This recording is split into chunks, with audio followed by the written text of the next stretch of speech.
Good morning class. Good morning sir. ठीक, physics coaching classes में आप सभी का स्वागत है ना। सर। हम लोग नया कोचिंग स्टार्ट किए हैं, फिजिक्स कोचिंग क्लासेस, जो कि नया रायपुर के जो हमारा गांव है ऊपरवाड़ा, वहाँ पास बाजार चौक में है ना। हमारा एक बढ़िया सा सेटअप है जिसमें केवल फिजिक्स का ही क्लास होता है, जिसके अंदर में आप लोग को 11th क्लास का, 12th क्लास का फिजिक्स मैं आपको पढ़ाऊंगा, जिसमें आपको डेफिनेशन पार्ट रहेगा, आपका न्यूमेरिकल पार्ट करवाऊंगा, उसमें फार्मूला का जो पोर्शन होगा वो कराऊंगा, प्लस पॉइंट जो होगा, जो पीछे का जो मोस्ट आईएमपी क्वेश्चन होता है, जो हर साल क्वेश्चन आप लोग से पूछा जाता है, वो मैं कराऊंगा। ठीक है, मतलब ये जो हमारा है ये केवल 11th क्लास का बस कोचिंग नहीं है। ठीक है, इसको यदि हम अच्छे से करेंगे, और मैं कराऊंगा आप लोग को अच्छे से, ये मान के चलिए। ठीक, मतलब आपको जो भी कॉम्पिटिटिव एग्जाम होगा 12th क्लास के बाद, है ना, चाहे जेई हो, जेई एडवांस हो, मेंस हो, चाहे आपका नीट का हो, जो फिजिक्स में उसमें क्वेश्चन पूछते हैं मैं आपको हाईलाइट कराते जाऊंगा। अभी तो आपका 11th क्लास चल रहा है, उसमें आप जो पास होना है उसके हिसाब से केवल आपको डेफिनेशन पार्ट लिखना है, समझना है, और आपका फार्मूला प्रूव करना है। इस टाइप से क्वेश्चन डिराइव करने वाला आता है, जो कि आप लोग से मैं आपको एकदम परफेक्ट बना दूंगा। ठीक है, लेकिन मोस्ट इंपॉर्टेंट चीज़ ये होता है कि यदि मैं बहुत सारे कोचिंग सेंटर में देखा हूँ कि जैसे बच्चे कोचिंग करते हैं तो केवल फिजिक्स पढ़ना है, पास होना, इस टाइप से बच्चे आजकल कोचिंग करते हैं। लेकिन आप यदि हमारे साथ जुड़ रहे हो फिजिक्स कोचिंग क्लासेस, तो इसमें आपको जो कॉम्पिटिटिव एग्ज़ाम होता है, कॉम्पिटिटिव एग्ज़ाम के लायक आपको मैं बना के छोड़ूंगा, ये मेरा गारंटी है। जो जो आपका फार्मूला बेस से डायरेक्ट क्वेश्चन बनता है उसका मैं आप लोगों को क्वेश्चन कराऊंगा। ठीक है, जो डायरेक्ट क्वेश्चन आते हैं उसका लाइन, जो अंडरलाइन कराऊंगा लाइन, उसको आप हाईलाइट करते हुए चलिए। मतलब आप यदि ईमानदारी से करेंगे तो आपका 100% जेई और नीट निकलेगा। ईमानदारी के साथ जितना मैं पढ़ा रहा हूँ उतना आप यदि कर रहे हैं तो आप डेफिनेटली श्योर मानिए कि आपका वो एग्ज़ाम निकलेगा। ठीक, वैसे हमारा क्लास तो लगभग 2 हफ्ता हो गया कंप्लीट हुए, लेकिन ऑनलाइन में तो हम लोग आज आए हैं। तो ऑनलाइन में आज आए हैं तो मैं चैप्टर 1 इंट्रोडक्शन ऑफ फिजिक्स ख़त्म कर चुका हूँ। ठीक है, मेजरमेंट है ना, मेजरमेंट वाला चैप्टर हो गया है, यूनिट्स का चैप्टर हो गया, डायमेंशन वाला हो गया। ठीक है, ये 2 चैप्टर। फिर हम लोग 3rd चैप्टर में एंटर किए थे, जो कि भी वो भी हमारा लगभग आधा से ज़्यादा हो चुका है। उसमें का जो हाफ पोर्शन बचा है मैं वहाँ से आज का क्लास स्टार्ट करूँगा। पीछे वाले पोर्शन में जो भी हुआ है, जो बच्चे नए हैं उन लोग आके पूछ लेंगे।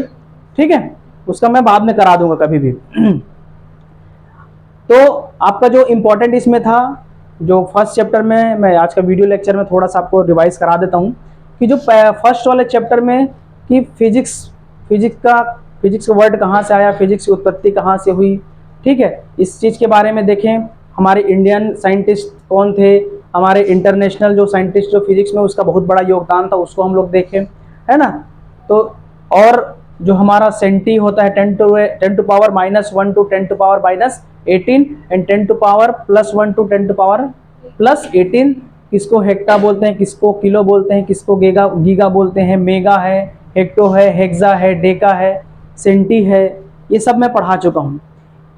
और यदि हम साइज के हिसाब से देखें तो एटम्स का भी हम, है ना, प्रोटॉन की त्रिज्या हो गया, आकाशगंगा का हो गया, मनुष्य का साइज, ये सब हम लोग उसके मास यानी द्रव्यमान के हिसाब से हम लोग डिफरेंट देखे, प्लस उसके आकार के साइज के हिसाब से हम लोग देख चुके हैं। यहाँ तक डन था? ठीक, उसके बाद मैं स्टार्ट किया था कि मेजरमेंट का टॉपिक। मेजरमेंट दैट मीन्स मापन। फिजिक्स में मोस्ट इंपॉर्टेंट चीज होता है, किसी भी चीज का आप मापन कैसे कर रहे हो, किसी भी चीज का आप एक्यूरेसी के साथ मेजरमेंट कैसे कर रहे हो, that is the most important in physics, that is unit.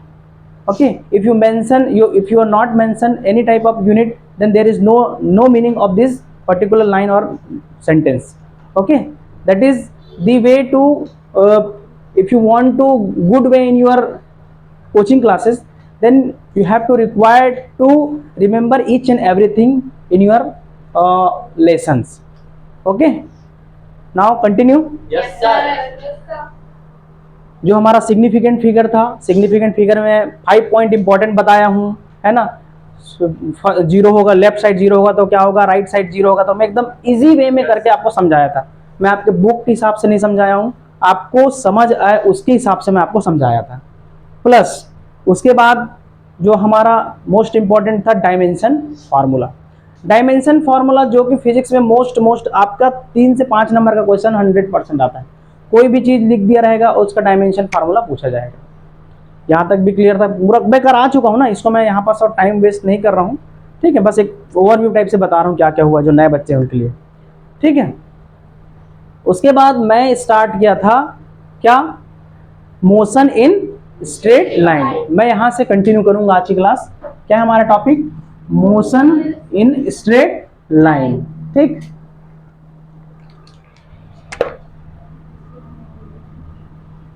Motion in straight,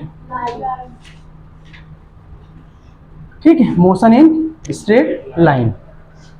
ठीक, तो मोशन इन स्ट्रेट लाइन में क्या है, बेसिकली हम इसमें कॉन्सेप्ट को समझे थे कि रेस्ट का कॉन्सेप्ट क्या होता है ना, मोशन का कॉन्सेप्ट क्या होता है, ये हम लोग बेसिकली देखे थे। ठीक है, मोशन का कॉन्सेप्ट क्या होगा, रेस्ट का कॉन्सेप्ट क्या होगा, इसको हम लोग देखे थे। ठीक, तो ये भी हो गया था। मैं यहाँ पर टाइम वेस्ट नहीं करूँ, मैं directly now come to the directly we have to discuss dimension one dimension. देखिए आज हम लोग स्टार्ट करेंगे हमारे मोशन इन स्ट्रेट लाइन का।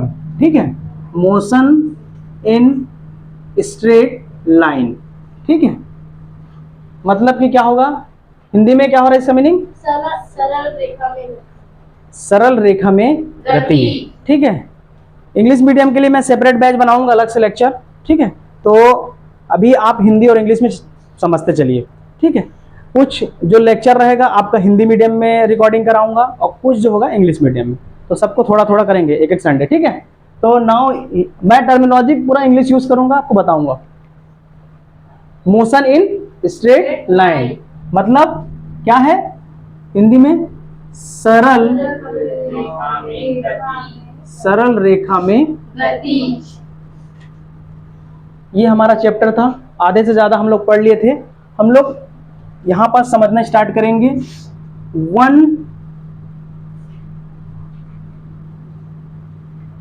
One dimension. ओके, क्या बोलते हैं इसको, एक विमीय, ठीक, एक विमीय गति। 2 डायमेंशन,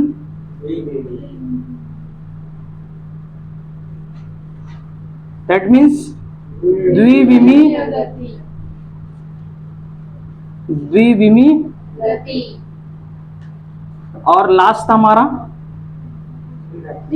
3 डायमेंशन, दैट मीन्स त्रिविमीय गति। देखिए फिजिक्स में ये चीज को समझना बहुत जरूरी है कि 1 डायमेंशनल क्या होता है, 2 डायमेंशनल क्या होता है और 3 डायमेंशनल के। 1 डायमेंशन की मीनिंग है, ओके, 1 डायमेंशन में सीधा सीधा यदि मैं मैथमेटिकली देखूं तो आपको एक्स एक्सिस में ही वेरी कराना है, वाई और जेड में वेरी नहीं होता। मैं डायरेक्टली आपके मैथमेटिकल कॉन्सेप्ट से आपको समझाने की कोशिश कर रहा हूँ।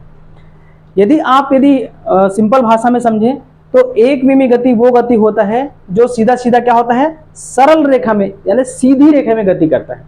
जो सीधी रेखा में गति करेगा वही क्या कहलाता है, एक विमीय गति। एकदम पॉइंट टू पॉइंट पकड़ते जाइए। आपके बुक में बहुत सारा चीज है पढ़ने के लिए। आप यहाँ से कोचिंग क्लास से केवल कॉन्सेप्ट लीजिए कि उसका कॉन्सेप्ट क्या बोलता है। बातें समझ में आ रहे हैं, समझाने के लिए उसको आधे घंटे से ऊपर 15 मिनट का भी लेक्चर बनाया जा सकता है, लेकिन हमारे पास 11th का सिलेबस बहुत ज़्यादा है। हम उसके कॉन्सेप्चुअल पार्ट को अपने दिमाग में समझते हैं कि वो होता क्या। एक बार देखने से आपको 1 डायमेंशनल दिखना चाहिए। 1 डायमेंशनल में सीधा सीधा 2 चीज़ याद रखना, या तो वो सीधी रेखा में गति करेगा, पहला फैक्ट क्या हो जाएगा हमारा, एक तो सीधी रेखा में गति करेगा, सीधी रेखा में गति करेगा, ठीक, पहला चीज ये। दूसरा क्या हो जाएगा, ये केवल एक्स एक्सिस पे ही क्या करेगा, वेरी करेगा, मतलब does not depend on y and z. It's vary only in a x axis. Clear? यहाँ तक डन? जैसे इसका एग्जाम्पल मैं दूं, है ना, एग्जाम्पल की बात करें तो वन डायमेंशन का जो एग्जाम्पल होता है वो यदि ट्रेन है, ट्रेन यदि सीधा सीधा जा रहा है और सीधी कोई सड़क है जिसमें कार जा रहा है, तो this is the example of one dimensional. Clear? यह केवल एक विमी गति का उदाहरण है। कब? जब सड़क आपका सीधा हो। बातें क्लियर है? ठीक है। रेल की पटरी सीधी, रेल जा रही है तो उसमें पटरी सीधा है, तभी आपका उसका किसका एग्जाम्पल होगा? ठीक है। और मैथमेटिकली यदि इसको समझना चाहूंगा तो उसमें केवल किसका रिप्रेजेंटेशन होगा? Only x axis. यहां तक क्लियर है पहला point? Now come to the second point. Okay, we discuss what is two dimensional wave. Two dimensional की बात यदि सिंपल लाइन में यदि बात किया जाए तो आपका हो जाता है, प्लेन की बात करेगा। किसमें? प्लेन की बात करेगा। ठीक है। प्लेन मतलब होता है समतल। किसमें हो जाएगा? समतल। ठीक है, मतलब जो समतल में गति करेगा। ठीक है। और यदि मैथमेटिकली समझो तो इसमें x का रिप्रेजेंटेशन होगा और y का रिप्रेजेंटेशन, बट z का नहीं होगा, है ना, z का नहीं होगा। तो ये क्या कहलाएगा हमारा? देखिए ज्यादा कुछ खास नहीं है ना, लेकिन 11th क्लास के बच्चे हो तो आपके लिए वो चीज बहुत इंपॉर्टेंट हो जाता है। तो आप जितना मैं समझा रहा हूं इस पॉइंट में उतना ही कीजिए। पहला चीज, जब भी समतल की बात करेगा तो आप ये आंख मूंद करके सीधा टू डायमेंशन, द्विविमी गति। यदि मैथमेटिकली यदि कोई डेरिवेशन दिया हुआ है और यदि x और y दिया हुआ है, then this is the example of two dimension, द्विविमी गति का उदाहरण है। यहां तक क्लियर है? किसी कोई doubt? Now come to the third point, three dimension. ठीक है, त्रिविमी गति। तो त्रिविमी गति में इसमें जो मोशन होगा वो आकाश में होगा। कहाँ होगा? आकाश में। इसका गति कहाँ होगा? आकाश में। ठीक है, आकाश में मतलब आप एक्स एक्सिस में भी जा सकते हो, जैसे कि मान के चलो आकाश में हो तो ये एक्स एक्सिस में भी जा सकते हो, है ना, वाई एक्सिस में भी जा सकते हो और जेड एक्सिस में जा सकते हो। आप ध्यान रखिए जब भी हम एक्स वाई जेड बनाते हैं तो all these three axis are mutually perpendicular, एक दूसरे से वो 90 अंश का कोण बनाते हुए जाएगा। जैसे कि आपको समझ में नहीं आया होगा, मैं बताया हूं तो, जैसे ये नीचे वाला हो गया क्या? X axis. ये ऊपर वाला क्या हो गया? तो वो वाला क्या होगा हमारा? एक्स वाई और जेड। यहां तक समझ आया? ठीक है। लेकिन हम जब डायग्राम में देखते हैं तो हमको तिरछा दिखाई देता है, तो वो याद रखिए कि वो क्या होता है हमारा? 90 डिग्री। हर जो एक्सिस होता है वो एक दूसरे से कितना एंगल बनाएगा? 90। यहां तक क्लियर? इसका मैथमेटिकली मैं देखूंगा तो एक्स वाई और जेड, एक्स वाई और जेड। यहां तक क्लियर? ठीक है। और इसका एग्जांपल मैं देखूं तो birds are flying in the sky, है ना, जो चिड़िया यदि आकाश में उड़ रहे हैं, then this is the example of three dimension mode. ठीक है, थ्री डायमेंशन का एग्जांपल हो गया। ठीक है। एरोप्लेन का लूं तो, ठीक है, और यदि मैं पानी जहाज का लूं तो किसका हो जाएगा?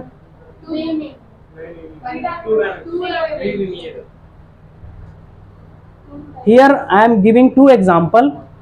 पहला जो है हमारा हवाई जहाज है और दूसरा जो है पानी जहाज है। तो हवाई जहाज कौन सा डायमेंशन है? और पानी जहाज? समझ आ रहा है? पानी जहाज भैया एक्स और वाई वेरी करेगा, वो आकाश, पानी आकाश में थोड़ी होता है, ठीक है, वो तो समतल में ही होगा ना। तो इस टाइप से आप क्वेश्चन को समझने की कोशिश कीजिए। बातें क्लियर है यहाँ तक? आगे बढ़ूं? सभी का एग्जाम्पल, सभी का डेली लाइफ वाला बात और सभी का मैथमेटिकल, तीन चीज क्लियर कराया हूं मैं यहाँ बस। ठीक है, एक बार मैं रिवीजन मार रहा हूं यहाँ पास।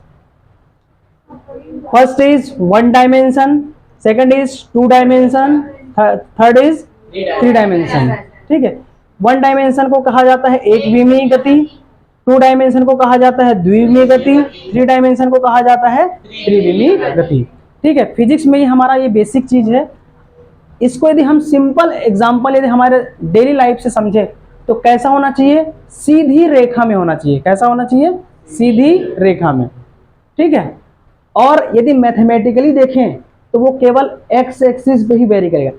यहां पर एक चीज और ध्यान रखिएगा, एक्स वाई जेड है, वाई भी वेरी करेगा लेकिन एक्स और जेड वेरी नहीं करेगा, जेड भी वेरी करेगा लेकिन एक्स और वाई वेरी नहीं करेगा। बातें समझने लायक है, यहां पर आप समझिएगा, ठीक है। तीनों एक्सिस में से किसी भी एक एक्सिस बस में उसका मोशन होगा। बात समझ पाए, तीनों एक्सिस में से किसी भी एक एक्सिस में उसका क्या होगा, मोशन होगा। पॉइंट क्लियर है यहां तक, ठीक है। इसका एग्जांपल, सीधी जो पटरी में ट्रेन सीधा सीधा है ना, उसमें उस पटरी में ट्रेन चल रहा है, तो वो एग्जांपल किसका हुआ, यदि मैं सीधा सड़क है उसमें मैं कार को दौड़ा रहा हूं तो किसका एग्जांपल हो गया, सबको समझ आया। Now come to the two dimension. ये कहां वेरी करेगा, समतल में। और मैथमेटिकली देखें तो एक्स और जेड पे एग्जाम्पल लूंगा तो जैसे सीढ़ी पे चढ़ना, ठीक है, कीड़े मकोड़े की गति। कीड़े मकोड़े थोड़ी पता है कि मेरे को सीधा सीधा जाना है, किसी को पता थोड़ी कीड़ा, वो बेचारा थोड़ा ऊपर नीचे ऐसे वो थोड़ी हवा में करता है कीड़ा मकोड़ा हल्ली फुलैला करके, ठीक है। बात समझ में आ रहा है, जो कीड़े मकोड़े की गति है वो क्या है, और हम लोग किस में आते हैं हम लोग किसमें आते हैं जी, कीड़े मकोड़े गति में आते हैं। हम लोग कहाँ, हम लोग उड़ पाते हैं कैसे, कि हम लोग सीधा सीधा जाते हैं ऐसे, धस वस तो जाओगे कहीं, तो इसीलिए कहा गया हम लोग क्या है, कीड़े मकोड़े की गति में है। बात समझ में आया, कॉन्सेप्ट को समझते चलिए। बात कोई सा भी है, उदाहरण कोई सा भी है, उससे कोई लेना देना नहीं, आपको फिजिक्स का कॉन्सेप्ट डिलीवर्ड प्रॉपरली होना चाहिए। क्लियर है, ठीक। थर्ड वाला में जो है 3 डायमेंशन, मतलब मोशन कहाँ होगा, गति कहाँ होगा, आकाश में, ठीक है। जैसे नरसिंहनाथ भगवान है ना, यहाँ नहीं मारूंगा वहां नहीं मारूंगा वाला, तो ये आकाश वाला है, ठीक है। तो ऐसे याद रखो, तो यहाँ पर एक्स वाई और जेड तीनों का यूज होगा। इसका एग्जाम्पल देखें तो बर्ड का, ठीक है, बर्ड जो है फ्लाइंग इन द स्काई, ठीक है, birds are flying in the sky. क्या हो गया इनका, वो आएगा चलेगा, देखें। चलिए इसके बाद हम लोग मैथमेटिकल डेरिवेशन वाला पार्ट देखेंगे 3D का, कि एक्स वाई जेड का नोटेशन कैसे होता है। ये हम एक कार्टेशियन कोऑर्डिनेट सिस्टम ले रहे हैं। ये हमारा एक्स एक्सिस है, this is y axis and this is z axis. ये एक्स अक्ष कहते हैं इसको वाई अक्ष और इसको जेड अक्ष। इसका मूल बिंदु क्या है, 0। इसका मूल बिंदु क्या है, 0, ओरिजिन O, ओके। यहां पर एक पॉइंट लिए, ठीक। इस पॉइंट में यदि मैं इसका कोऑर्डिनेट पूछूं, what is the coordinate of this point P, x y z, okay. तो ये इस सिस्टम के लिए ये क्या होगा, इस पॉइंट में इसका पॉइंट क्या होगा, एक्स वाई और जेड, ठीक। यहाँ पे पॉइंट ले लो, ये आर कैप का नाम दे दिए। आर कैप है क्या यहाँ पास हमारा, position. R cap is what, position vector, position vector, ठीक। तो इसका पोजीशन वेक्टर निकालेंगे तो r cap is equal to क्या हो जाएगा, x i cap plus y j cap plus z k cap. तो दिस इज दी व्हाट, ये क्या हो गया हमारा, पोजीशन वेक्टर। त्रिविमीय गति के लिए ये इसका क्या है, पोजीशन वेक्टर। इधर ध्यान दो जी, यदि मैं 1 डायमेंशन के लिए आपको पोजीशन वेक्टर पूछता तो आप कितना बताते, एक्स आई, ठीक। 1 डायमेंशनल के लिए पूछता तो क्या बताते आप, एक्स आई। 2 डायमेंशनल के लिए पूछता तो एक्स आई प्लस वाई जे, ठीक। और 3 डायमेंशनल करूंगा तो कंप्लीट जेड एक्सिस का। अभी 1, 2 और 3 डायमेंशन को समझाया हूं ना, उसके हिसाब से यदि आप इसमें देखेंगे, एक साथ बना दिया हूं ना। 1 डायमेंशन की बात करूंगा तो केवल एक्स होता है, हम ये पढ़े हैं। 2 डायमेंशन की बात करूंगा तो वो एक्स और वाई होता है। 3 डायमेंशन की बात करूंगा तो एक्स वाई और जेड होता है। यहाँ तक क्लियर हुआ? ठीक। इसमें हम लोग इसका वेलोसिटी निकालेंगे, ठीक है, और इसका एक्सेलरेशन निकालेंगे। तो ऑलरेडी मैं प्रीवियस लेक्चर में आपको ये चीज मैं क्लियर करा चुका हूं, इसको आप ध्यान रखिएगा। D r upon d T, D r upon d T, this is what? v, that is velocity. Okay, v is velocity, r is position vector, और इसको हम लोग क्या बोलते हैं? डिस्प्लेसमेंट। ओके, डिस्प्लेसमेंट बताया हूं ना, डिस्प्लेसमेंट। नए बच्चे चलो इधर देखो इसमें आऊंगा फिर। एक होता है हमारा डिस्प्लेसमेंट, जिसको हम लोग बोलते हैं विस्थापन। ये लास्ट बार है, इसके बाद और दोबारा मैं रिपीट नहीं कराऊंगा, ठीक है। एक सेकंड को बोलते हैं हमारा डिस्टेंस। ये क्या है हमारा? ठीक। What is displacement? ठीक है, तो डिस्प्लेसमेंट क्या होता है? किसी भी वस्तु की प्रारंभिक स्थिति और किसी भी वस्तु की अंतिम स्थिति के बीच की न्यूनतम दूरी को ही क्या बोलते हैं? विस्थापन।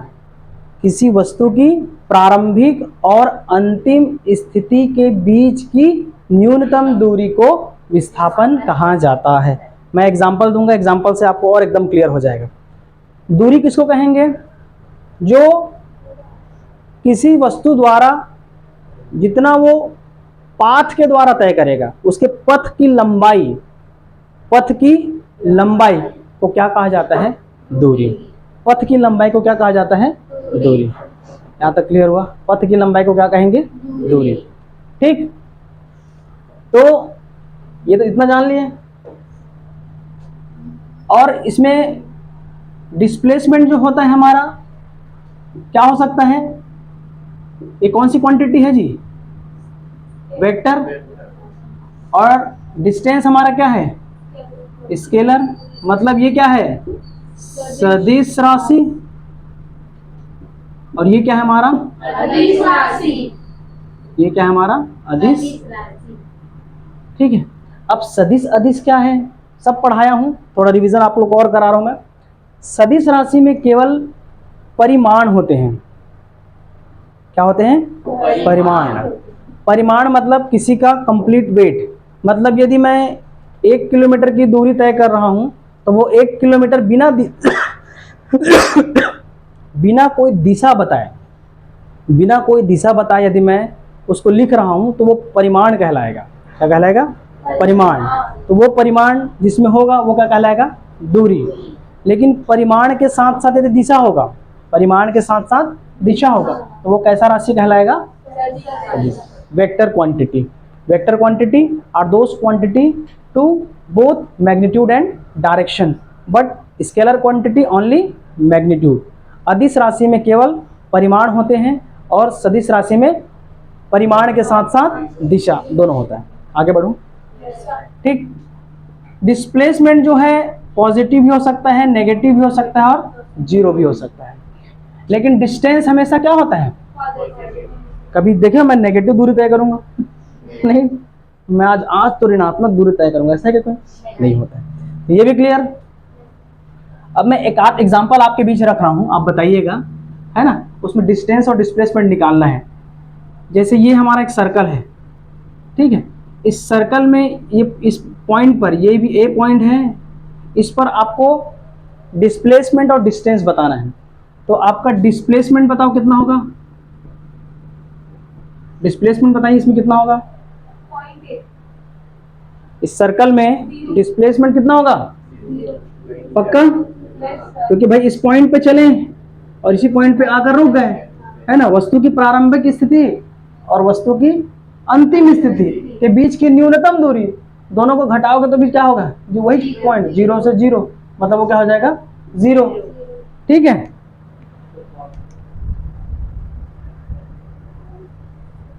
यहां तक क्लियर हुआ? यदि मैं डिस्टेंस की बात करूं, डिस्टेंस की बात करूंगा तो क्या हो जाएगा हमारा? सर्कल है तो इसका क्या हो जाएगा? 2 पाई r। सरकमफेरेंस, ठीक है, सरकमफेरेंस परिधि। यहाँ तक क्लियर हुआ? Yes, sir. एक और एग्जांपल लेते हैं। आपके बुक में बड़ा सुंदर वाला एग्जांपल दिया, ए बी और सी। इधर देखो, ब्लैक बोर्ड में देखो। यदि मुझे ए से बी तक चलना है तो ए से बी हमारा क्या है? दूरी है। वो क्या कहलाएगा? हो गया ना काम तमाम, ठीक है। ये क्या कहलाएगा? विस्थापन। ये क्या कहलाएगा? विस्थापन। लेकिन मुझे ए से सी और ए सी और b c is equal to a b, ये क्या कहलाएगा हमारा? दूरी। ये क्या कहलाएगा हमारा? दूरी। बात समझ में आ रही है जी? Yes, sir. ठीक है। छोटे वाले दूरी को विस्थापन कहेंगे, बड़े वाले को क्या कहेंगे? दूरी। बातें समझ में आया? Yes, sir. है ना? जो मैक्सिमम डिस्टेंस होगा वो क्या कहलाएगा? डिस्टेंस। बट जो मिनिमम डिस्टेंस होगा वो क्या कहलाएगा? डिस्प्लेसमेंट। यहाँ तक क्लियर है? सपोज एक और एग्जांपल लेते हैं। ये अर्थ है, इस पर आप खड़े हो, एक कोई गेंद है, उसको आप इतना मीटर तक उछाले, जिसकी ऊंचाई क्या है हमारा? h। ठीक है। आप धरती पे हो, एक बॉल लिए और उसको ऊपर उछाल दिए। इतना तो फैक्ट है कि वो बॉल जो है वापस आएगा, इतना मानते हो कि नहीं? 100% वापस आएगा? Yes, sir. वापस आएगा ना, मतलब इसका डिस्टेंस h है। अब मैं यहाँ पर आप लोग को पूछूं कि इस वाले एग्जाम्पल में, है ना, विस्थापन क्या होगा और दूरी क्या होगा, तो क्या क्या बताओगे जी?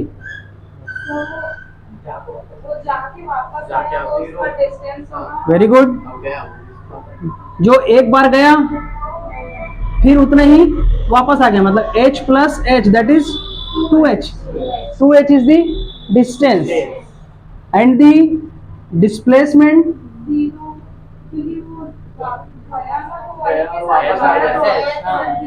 मतलब ये जिस पॉइंट से गया और उसी पॉइंट पे क्या आ गया, तो डिस्प्लेसमेंट क्या हो गया? Zero. जोरदार क्वेश्चन है। Yes, sir. यहां तक मैं समझता हूं कि आप डिस्टेंस और डिस्प्लेसमेंट कॉन्सेप्ट को समझ गए हो। मुझे चलना ये था, लेकिन आपको वो बताना पड़ गया मेरे को। थोड़ा और आगे चलते हैं, इसमें इसको कंटिन्यू करते हैं। आप एक होता है हमारा वेलोसिटी, एक होता है हमारा स्पीड। इसको बोलते हैं वेग, इसको बोलते हैं, इसको क्या बोलेंगे? चाल। ठीक है। तो जैसे कि हमारा डिस्प्लेसमेंट जो है वो वेक्टर क्वांटिटी है, वैसे ही वेलोसिटी हमारा क्या है? Vector quantity. डिस्टेंस जो है हमारा स्केलर क्वांटिटी है, वैसे ही स्पीड हमारा क्या हो जाएगा? यहां तक क्लियर है? ठीक। यदि मैं डिस्प्लेसमेंट को d/dt के फॉर्म पे लिखूं, दैट इज ये डिस्प्लेसमेंट सपोज x ले रहा हूं, ठीक है, तो x, ये इसके बार में क्यों किया? क्योंकि इसको दिशा दिखा रहा हूं ना, डायरेक्शन दिखा रहा हूं, इसलिए इसके ऊपर में x लगाया। तो ये क्या हो जाएगा? dx/dt। ये क्या हो जाएगा हमारा? वेलोसिटी। जब भी किसी भी इसमें बार लगाते हैं या कैपिटल लेटर लगाते हैं तो हम समझ जाओ कि वो वेक्टर की बात कर रहे हैं। ठीक है। तो इसको कैसे बोलेंगे? d/dt, the rate of change of position, the rate of change of position with respect to time are called.